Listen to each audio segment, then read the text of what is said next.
Hey there, YouTubers. Grant L311 coming at you with my overview. I shot this gun day before yesterday, and just going to tell you what I think, like I said I would.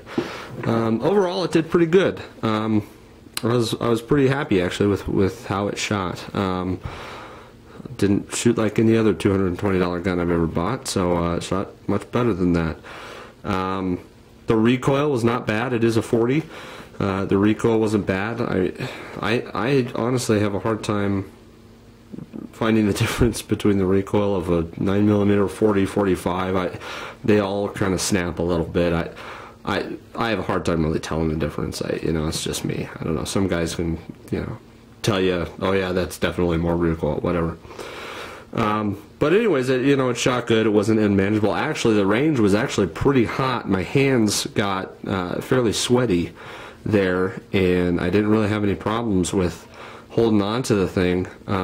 Actually, I had more problems with the magazine loading rounds into it when my hands were getting wet from the sweat than I was holding on to the gun even while firing it. So the grip actually, the texturing there actually held up pretty well for, my hands being, not like dripping wet, but fairly sweaty.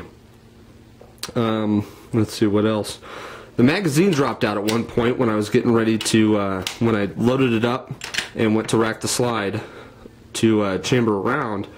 The magazine dropped out, and I don't know, to be honest, it was probably me. I probably didn't get it seated in there. And actually, for some reason, I seem to do that with every pistol I own once, and only once.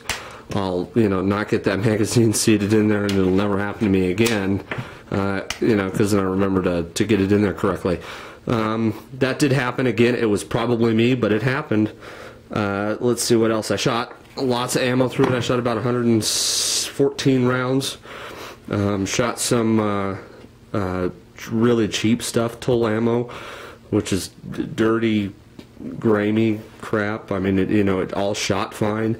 It certainly dirtied up the gun, and I intentionally shot that through it first, just to get the gun a little bit dirty to fire the other stuff, and it performed great.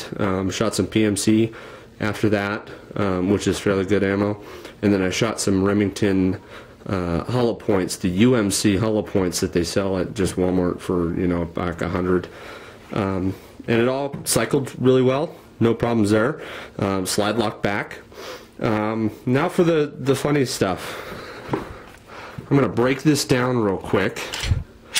And show you, this is something that may have been before I actually took it to the range, but this recoil spring, it's got the plastic recoil spring, but if you look at the top of this, if you see that top little piece is actually just kind of cockeyed and warped. And I don't remember it being like that because I cleaned it before I went to the range, just after I first got it. And I don't remember, you can see kind of how it's sitting crooked in there, and it's actually warped. And I'm wondering if when I was doing some rapid fire stuff, double tap and triple tap stuff, if I actually melted that just a little bit to cause it to warp. It seemed, again, to function just fine, but I think that's kind of a quality issue. I don't think they should do that. This is a used gun, so it's really, I don't know what the warranty is. One of you could probably tell me. But I did find these recoil spring and guide rods, factory guide rods, for about $7.50 on Midway USA, and I'm just going to order a couple of them just to keep around in case anything ever happens to this thing. I always like keeping parts for pistols anyways, so I'm going to do that. I did find some steel guide rods. Wolf makes steel guide rods and recoil springs for this pistol. They're like $30 though. I just assume just keep it kind of factory. I'm not going to put too much into this pistol. But just something kind of odd, I guess. I've never seen a guide rod, even a plastic one on like the Glocks and things like that, warp like that in any way. So again, it seemed to kind of function fine. Haven't had any problems with it. What else?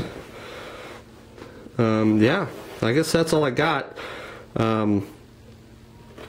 Overall, I think it's a fine pistol. I don't know if I'd carry it for self-defense. I think I'd want something with, I guess, a better guide rod. But it's it's a good pistol. It's actually a lot of fun to shoot. Easy to operate, easy to take down, easy to clean. Not too much to it. So overall, I'm pretty happy. I'll give it, let's say, a 7 out of 10.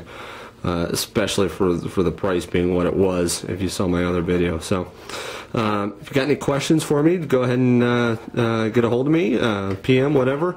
Any comments, go ahead and leave them.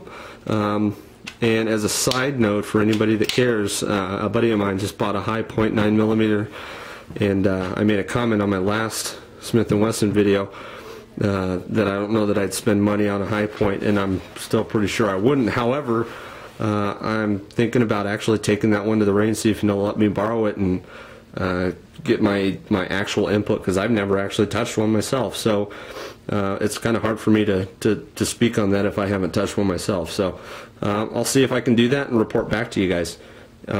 Maybe kind of fun just to review one of those cheap clunker kind of guns. So anyways, have a good one. Take it easy.